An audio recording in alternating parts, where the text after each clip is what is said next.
Obrigado, Roberto. Boa noite, pessoal. Espero que todos estejam conectados aí. Fizemos vários testes aí. Está tudo funcionando agora. Obrigado pelo professor Luiz Fernando ter começado e já ter feito os testes aí. Obrigado pela FAIP ter me convidado para participar desse congresso. É uma instituição que eu tenho trabalhado em conjunto há algum tempo já. Muito obrigado, Dr. Marcos, e a todos os convidados aí, vocês, participantes, são os principais, objetivo do nosso trabalho, e pedir permissão aí para estar entrando aí na privacidade de vocês. Essa nova forma da gente tem de se comunicar, de conversar, tem contribuído muito para enriquecer o nosso conhecimento, né? Então vamos aproveitar essa oportunidade que nós temos hoje para estar aprendendo um pouquinho mais sobre ortodontia. Eu vou iniciar minha apresentação, eu vou apresentar a minha tela e eu não vou estar aparecendo, tá? E se tiver dúvidas, podem fazer perguntas aí pelo YouTube, a gente vai estar acompanhando também vocês, tá bem? Podem fazer perguntas, fiquem à vontade. Deixa eu compartilhar minha tela aqui.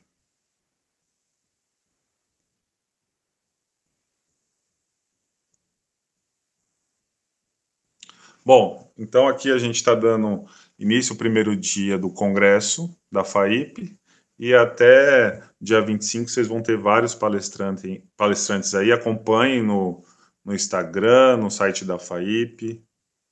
Tá bem, pessoal? Minha palestra de hoje é para conversar um pouquinho com vocês sobre quanto tempo dura o tratamento ortodôntico, tá? Tem o meu e-mail aí, quem precisar entrar em contato comigo, me procurem. Por que eu escolhi esse tema para conversar com vocês? Porque eu vejo que tem muitas dúvidas, tanto da população, de uma forma geral, quanto dos profissionais aí da área da saúde com relação às condutas do tratamento ortodôntico. Né? Como que funciona esse tratamento? Quando iniciar o tratamento e quando terminar o tratamento? A gente tem aqui vários alunos de graduação acompanhando essa palestra, os alunos de pós-graduação, então vale a gente relembrar que vocês são difusores, vocês vendem informação. Então, quem vai orientar os pacientes de vocês? Quem vai levar essa informação, essa conscientização da população para esse compromisso, essa aliança que é feita no tratamento ortodôntico? O profissional de ortodontia, quando ele trabalha com o paciente, ele assume um compromisso com esse paciente por um período aí de tempo, e esse paciente acaba se fidelizando com o ortodontista, e não é apenas durante o tratamento ortodôntico, é o início do desenvolvimento dos dentes, é a fase do tratamento ortodôntico com brackets, é a fase pós-tratamento ortodôntico para controle das contenções e para manter a estabilidade do nosso tratamento.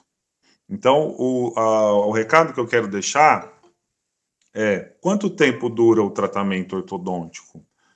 Quanto tempo isso demora? O tratamento ortodôntico dura todo o tempo, ele é importante a todo momento, ele faz parte do nosso arsenal de ferramentas, tanto do clínico quanto do ortodontista também.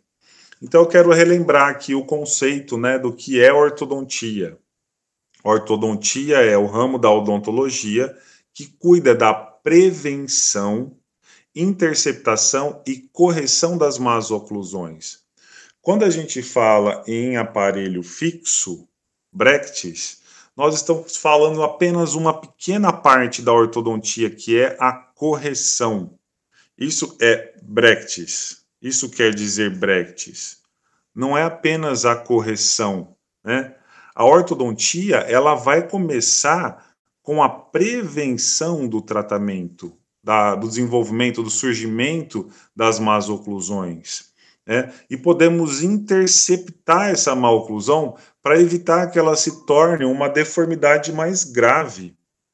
Então, o nosso trabalho é muito maior do que apenas colar brackets. Nós temos um papel muito importante aí na saúde odontológica do nosso paciente, na saúde bucal do nosso paciente, né? Nós também, a ortodontia se fala muito em estética, mas a ortodontia não é apenas estética, né? A ortodontia, ela é estética e função. O principal objetivo da ortodontia é esse posicionamento funcional dos dentes. A estética é apenas uma consequência, né? A ortodontia não é estética. Então, o ortodontista ele precisa dominar muito todas as áreas da odontologia, principalmente a prótese, como nós vimos aí com o professor Luiz Fernando, os implantes, porque o objetivo principal é a função, né? A ortodontia ela ensina esse domínio sobre as outras especialidades também, né? E a relação, né, dos dentes superiores com os dentes inferiores, né, os movimentos mandibulares, os posicionamentos dos dentes, né, isso são funções da ortodontia. Então, a gente tem aqui como principal causador de maloclusão a cárie. A cárie é o que mais causa maloclusão nos nossos pacientes. Então, eu estaria fazendo ortodontia se eu estiver fazendo uma restauração, se eu estiver fazendo uma técnica de instrução de higiene para o meu paciente, se eu estiver aplicando selantes, se eu estiver cuidando da saúde bucal de uma forma geral do meu paciente. Então, a prevenção, essa prevenção ortodôntica, ela vai começar a partir dos 4 anos de idade, né? Que quando começa aí a fase de transição da dentadura decídua para a dentadura mista e a erupção dos dentes permanentes. Então, aqui eu vou trabalhar com técnicas de higiene, selantes e restaurações, tratamento fonoaudiológico, remoções de hábitos, são tratamentos preventivos e tratamentos interceptativos de maloclusão. A ortodontia está muito próxima também com a odontopediatria, né? Já que nós vamos trabalhar com esse acompanhamento do desenvolvimento da oclusão. Um bom ortodontista ele precisa entender qual é a idade, qual é a fase, qual é a época que cada dente vai surgir na cavidade bucal, como é o desenvolvimento correto desses dentes. Então a gente vai fazer um acompanhamento, a gente vai fazer um guia, a gente vai funcionar como um profissional que vai guiar a erupção dos dentes. Se precisar de espaço, nós vamos abrir espaço.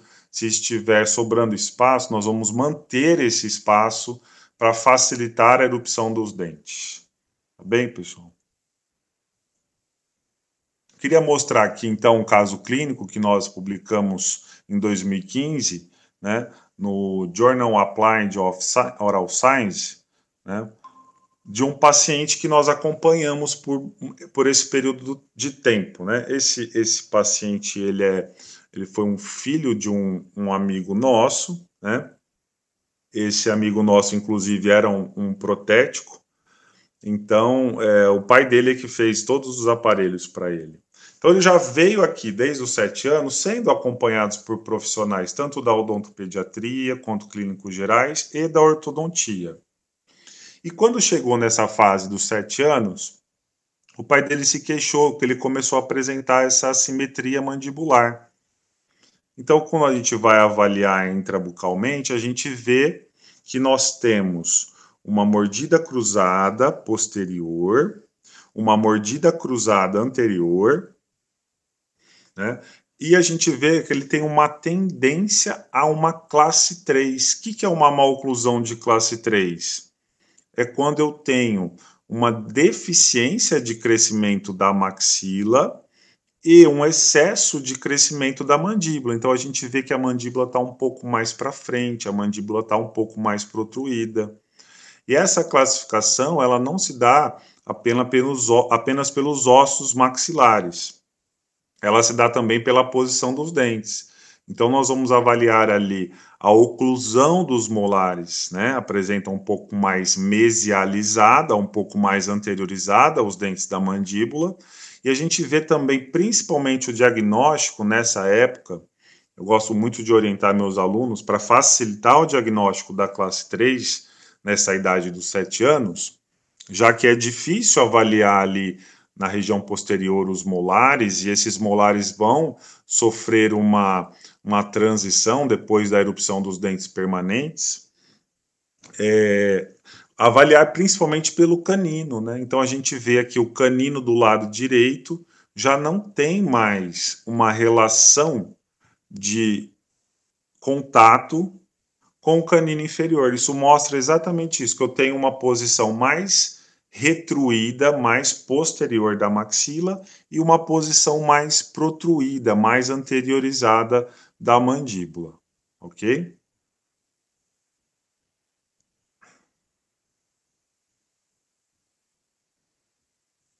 Nessa idade aqui também dos 7 anos, nós temos vários dentes em erupção. Então, aqui o conhecimento do profissional na época correta de se fazer as extrações dentárias é importante. A idade para se extrair o dente, a idade para se manter um espaço de um dente ou recuperar um espaço do dente, é isso que nós temos que acompanhar. Veja, aqui falta a início da erupção dos incisivos inferiores e logo logo vai começar a erupção dos incisivos superiores com a erupção dos primeiros molares, que é por volta dos 6 anos. Então vocês têm que orientar os pacientes, né? A gente vê aqui muitos pais não sabem que o primeiro molar permanente aqui que está irrompendo já por volta dos 6 anos é um dente já que não vai haver uma troca, que não vai haver uma reposição, que ele tem que ser cuidado, que ele tem que ser preservado, tanto na escovação, quanto na higiene, quanto nos selantes de fossas e fissuras, né, na prevenção de cáries. Isso é uma ortodontia também que vai sendo feita, esse acompanhamento do nosso paciente. A gente tem que procurar manter o nosso paciente por perto. Aqui a gente está fazendo os exames da teleradiografia e análise cefalométrica, que são os nossos exames de diagnóstico, que vão mostrar aqui realmente como está a posição da maxila, né, pelas medidas aqui, e como está a posição da mandíbula. Então a gente observa aqui um valor de normalidade, aqui, um valor padrão para esse ângulo aqui ANB de 2 graus, e a gente vê que há um ângulo de menos 1 grau. Então o que isso está mostrando? Significa que eu tenho uma relação entre a maxila e a mandíbula deficiente, que o normal é a maxila estar um pouco mais anteriorizada que a mandíbula. E aqui a gente vê que é a mandíbula que está para frente, por isso esse valor negativo aí, é esse ângulo ANB. ANB. Né?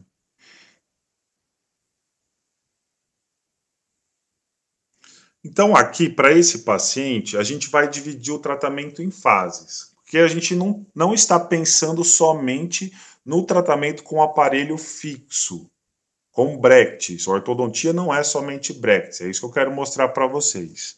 A gente vai iniciar uma fase inicial, que a gente vai chamar de fase interceptativa, que vai começar aí por volta dos 8 anos e vai ser acompanhado esse paciente até os 12 anos, que é quando erupciona todos os dentes permanentes, e só iniciar a fase corretiva, só iniciar a fase com aparelho fixo, quando ele tiver todos os dentes permanentes, a fase com brackets. Nessa fase ortopédica, nós vamos fazer uma manipulação, um direcionamento do osso, né? Uma manipulação, um redirecionamento do crescimento. Nós vamos tentar equilibrar essa mandíbula que está mais protruída, mais para frente, segurar um pouquinho, redirecionar esse crescimento e permitir um desenvolvimento maior da maxila, tá? E aqui cabe também lembrar, né, essa informação que é divulgada aí, que a gente vê, só coloca aparelho ortodôntico com 12 anos, é isso que eu quero mostrar. A gente não vai fazer tratamento ortodôntico só com 12 anos. Talvez nós poderíamos muitas vezes até prevenir uma maloclusão mais grave fazendo esse tratamento mais precoce, esse tratamento com um aparelho ortopédico inicial. Né? Se você esperar chegar com 12 anos, talvez não dê tempo de segurar e modificar esse crescimento ósseo, ok? Então, existe a possibilidade de controlar o crescimento. O que a gente diz é que não é que nós vamos segurar o crescimento. O crescimento ele está determinado geneticamente. Ele vai ocorrer o crescimento.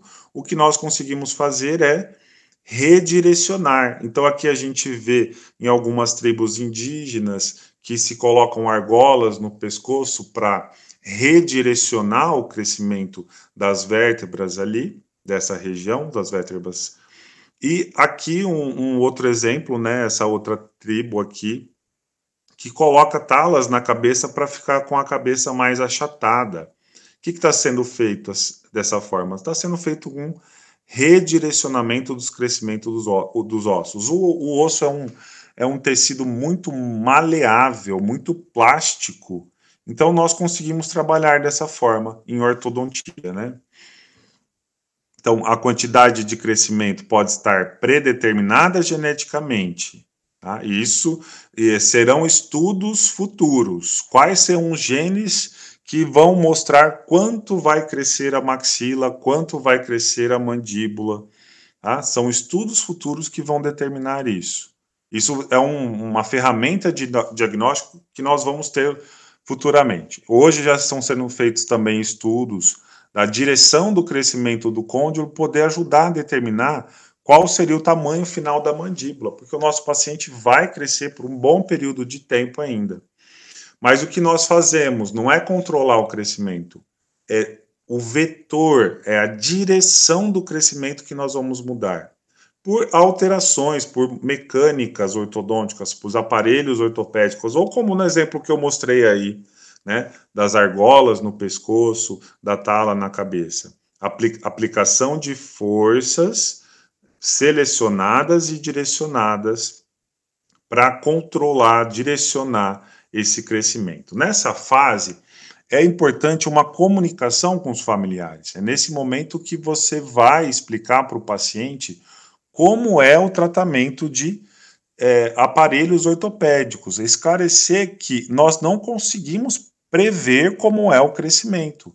Nós temos informações hereditárias, né? Se o pai tem a mandíbula grande, a mãe tem a mandíbula grande, com certeza o filho também vai ter a mandíbula grande. São informações hereditárias. Está determinado isso no código genético do paciente. E nós vamos dizer aqui, nesse momento, que nós vamos fazer de tudo para redirecionar esse crescimento, para que essa criança tenha um crescimento favorável, não sofra bullying na escola, consiga mastigar, consiga falar corretamente, tenha o seu desenvolvimento social adaptável, mas mesmo assim as incertezas, né, a gente não consegue fazer crescer a mandíbula ou restringir o crescimento da mandíbula. Essas incertezas de redirecionar o crescimento podem fazer com que mesmo nós iniciarmos um tratamento tão precoce, ele ainda tenha que no futuro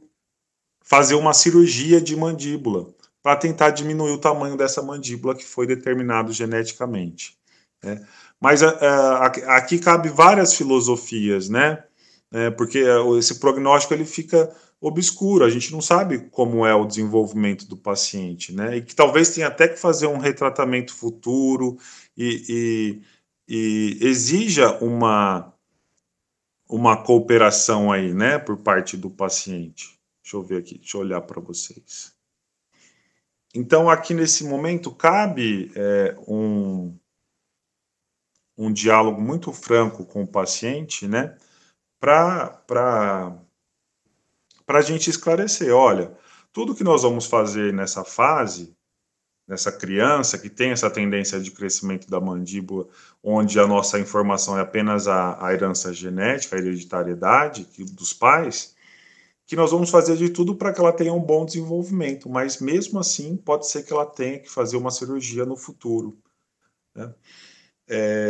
Às vezes os pais podem falar, então, já que eu vou ter que fazer a cirurgia, eu prefiro não fazer o tratamento. Então, existe essa filosofia de tratamento ortodôntico, né?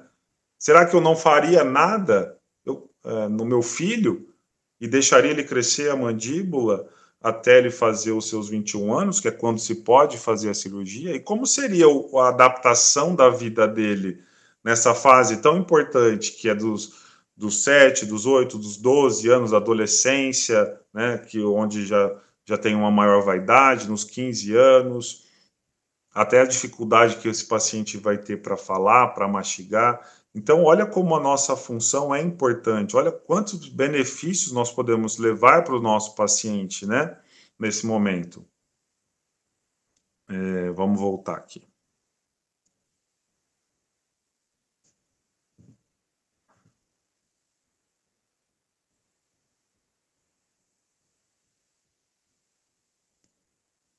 Então, isso aqui eu gosto de esclarecer bem para o nosso paciente, né, deixar isso bem claro, né. Então, essa intervenção tem o objetivo de não necessitar um tratamento cirúrgico, porém, pode ser que tenha que ser feito esse tratamento cirúrgico. Mas se tiver que ser feito esse tratamento cirúrgico, essa criança vai passar por um seu desenvolvimento mais favorável, mais agradável, né? Sem sofrer grandes traumas.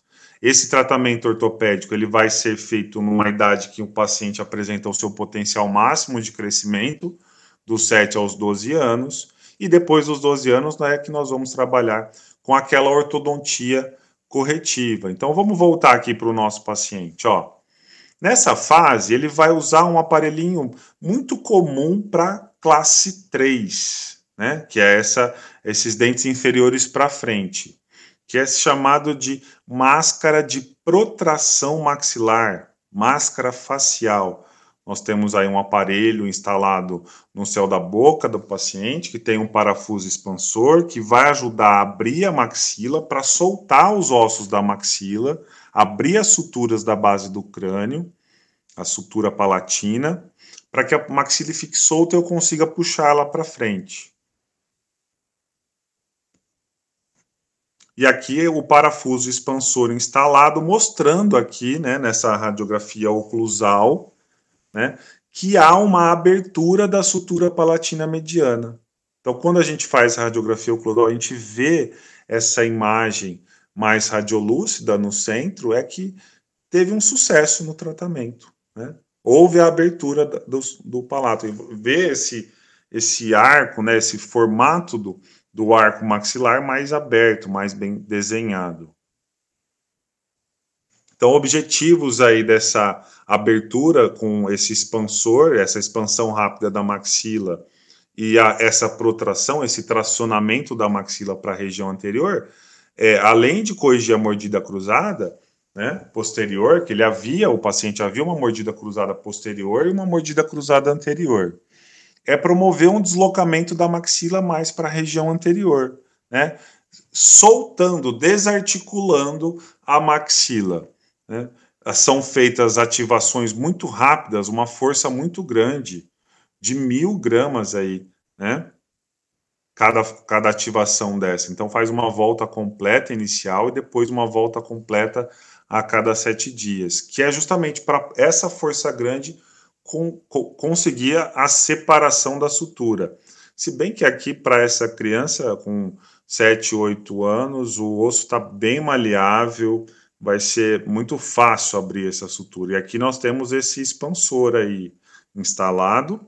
Esse expansor tem um nome, é um expansor do tipo Haas, com os ganchos. Então veja esses ganchos aqui pela vestibular dos molares.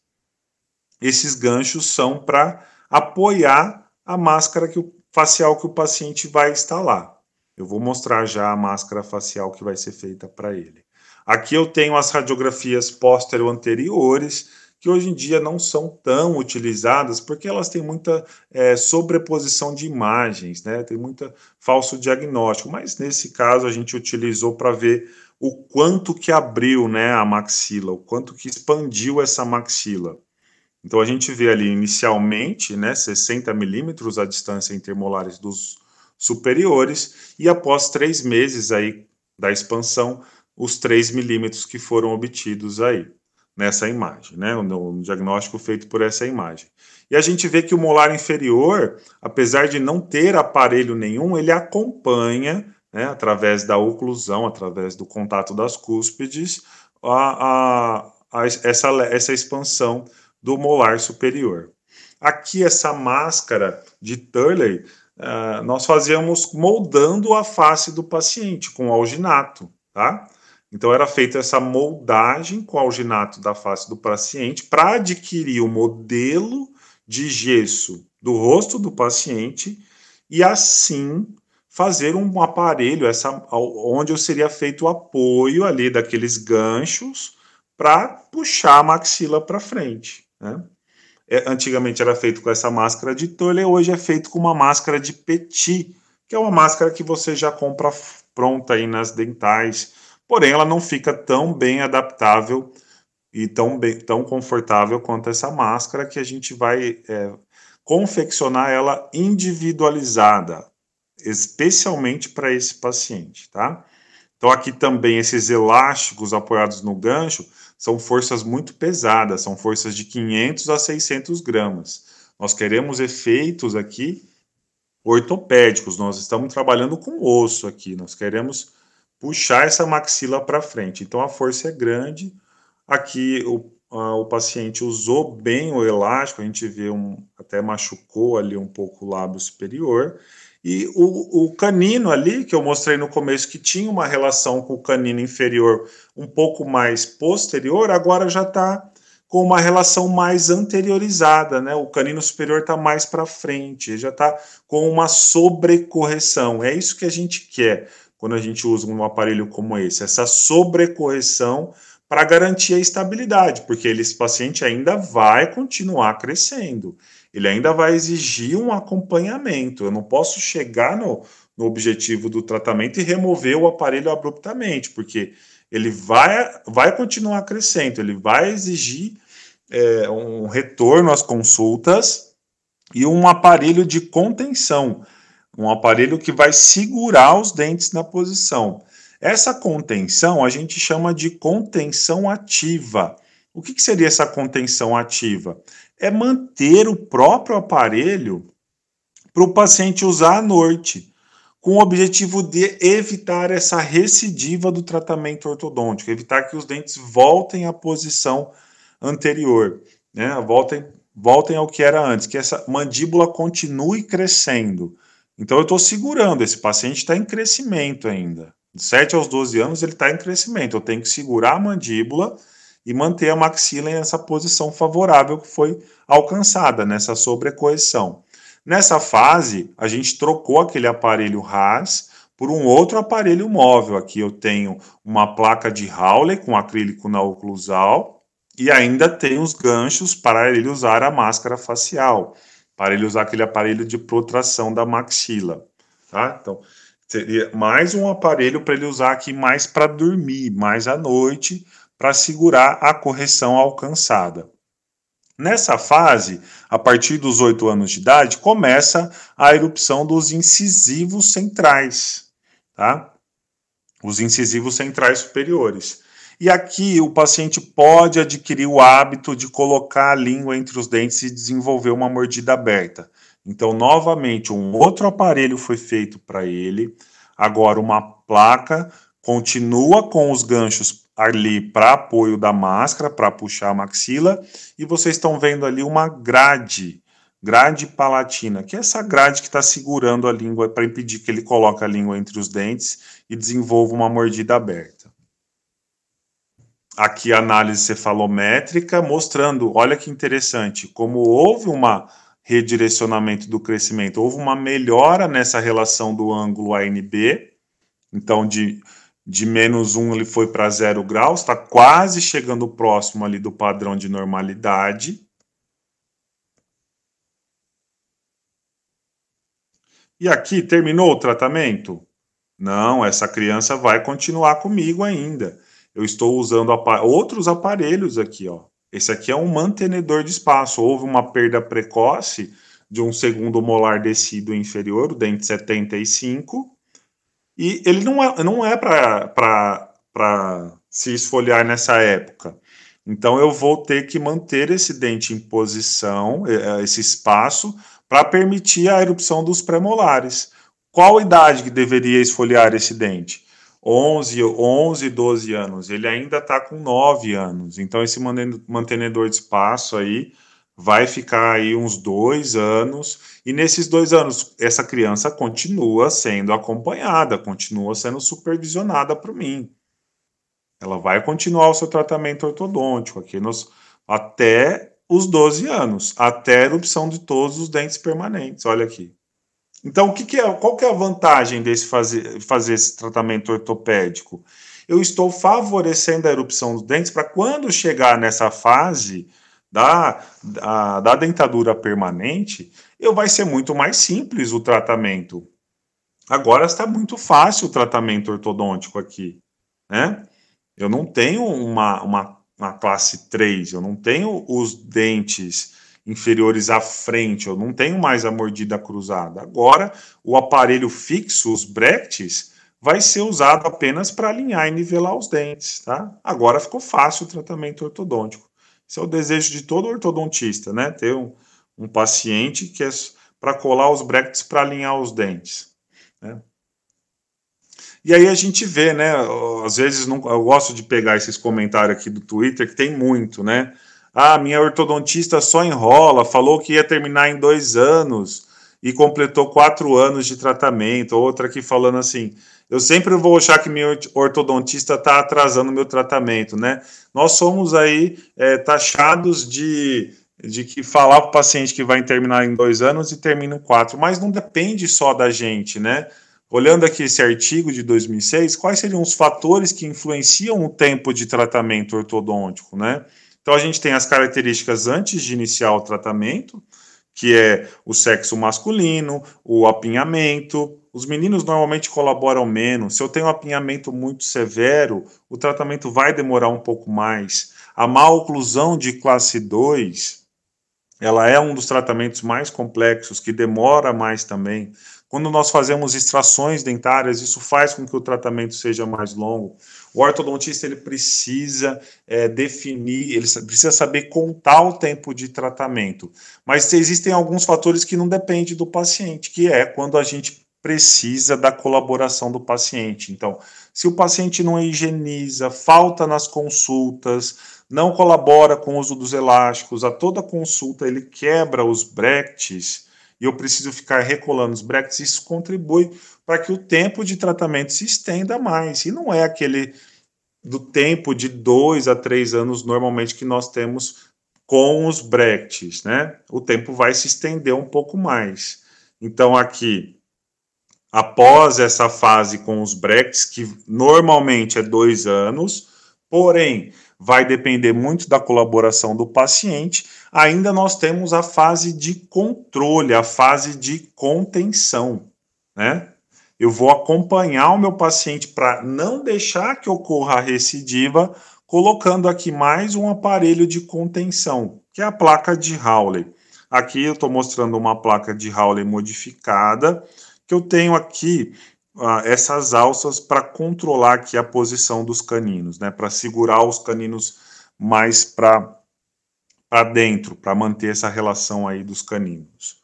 Então, aqui eu vou terminar o meu tratamento com aparelho fixo. Se ele começar com 12 anos, eu vou terminar por volta dos 15 anos, né? 14, 15 anos.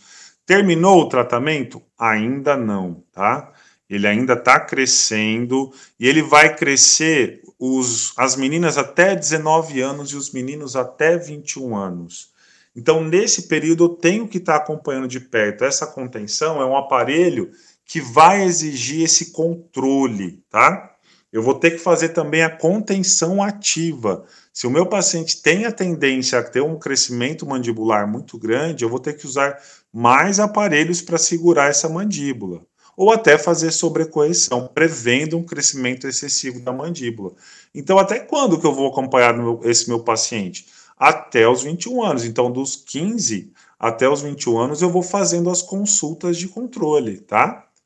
Então, ele vai usar nesse período dos 15 aos 21 anos. Eu posso fazer uma sobrecorreção, eu posso manter o próprio aparelho, né, que foi essa máscara facial como contenção, que é essa contenção ativa, e eu posso utilizar outros aparelhos, né, como contenção. Outros exemplos de aparelho, não tão comuns aqui, o Frankel 3, a mentoneira, que é um aparelho no queixo, e está acompanhando ele de 3 a 6 meses até a fase final do crescimento.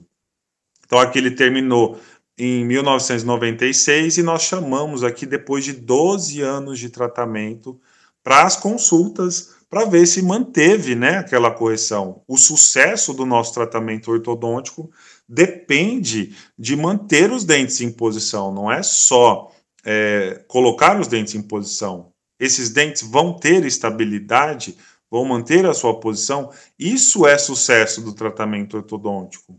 Você fazer o tratamento, acompanhar o seu paciente e manter os dentes na posição. Para manter os dentes na posição, para manter o seu carro saudável, o carro funcionando, ele vai exigir esses cuidados, né? Esses controles, essas revisões. E a mesma coisa nós vamos estar fazendo aqui, né, com o nosso paciente. Então, eu costumo dizer assim, quando que termina o tratamento ortodôntico? Esse tratamento ortodôntico não termina nunca, né? Eu quero os meus pacientes perto de mim. Eu quero que eles fiquem sendo cuidados por mim. Eu quero essa relação de confiança, essa credibilidade, essa fidelidade do meu paciente, né? Isso faz parte da profissão do dentista, né? Ter a sua carteira de pacientes. Cada um de vocês vai ter os seus pacientes fiéis que acompanham você, que vai trazer o filho, o irmão, a tia, vai trazer todo mundo da família para tratar com você, né? Então, aqui nós temos os nossos pacientes. E terminou depois de 2008? Não, ele está sendo acompanhado, ele está sendo... Né? E aqui a gente vê o nosso ANB de 2 graus que se normalizou, porque ele não tinha o pai dele não era tão classe 3, então não havia uma grande preocupação de um crescimento mandibular excessivo com ele, tá? Apesar desse prognóstico não ser tão, tão fiel, né? E pode ser que ele precise colocar o aparelho novamente? Sim, pode ser que ele precise colocar esse aparelho novamente, sim. Né? A gente vê aí pacientes que colocaram o aparelho 1, 2, 3 vezes. Isso é normal. A gente está tentando segurar os dentes na posição. Hoje a gente tem várias formas de tratar os nossos pacientes novamente, né? Eu não quero me estender muito, tá? Eu não sei aí se tem perguntas. Deixa eu dar uma olhada aqui se tem alguma pergunta. Senão eu já vou concluir já.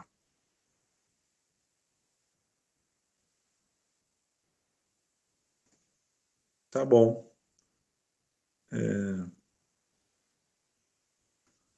Ok.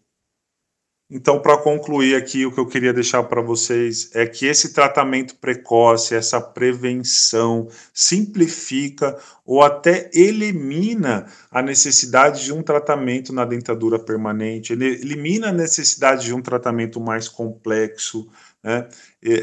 Uma cirurgia ortognática, né? Mesmo esse tratamento, começando tão precocemente assim, ele pode se tornar muito desgastante, muito extenso para o paciente, né? Eu vou começar aí com 7 anos e vou terminar com 21 anos, é um tratamento extenso.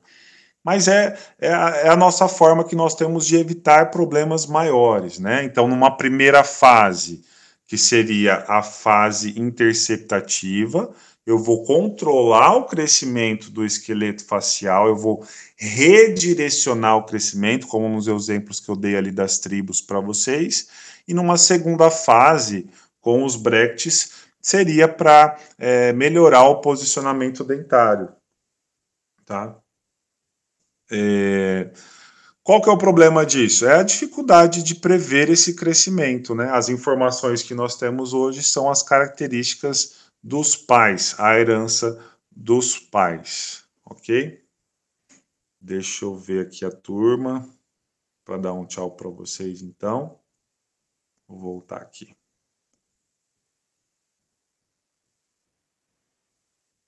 Bom, pessoal, eu acho que é isso, né, professor Leonardo? Pessoal, aí eu agradeço a participação de vocês. Nós temos 38 participantes aí na sala. Muito obrigado por vocês terem passado um período dessa noite comigo. É um prazer estar com vocês, meus alunos que estão aí assistindo também, o pessoal da graduação. Obrigado, professor Leonardo, por estar me ajudando aqui com a parte da, da conexão aí com o Google Meet, que a gente está transmitindo, com, com o YouTube. A gente está atingindo muitas pessoas aí, tá bom? E obrigado pelo convite também, tá? Até uma próxima oportunidade e a gente se vê por aí. Obrigado, professor. Até mais aí, viu? Tchau, pessoal.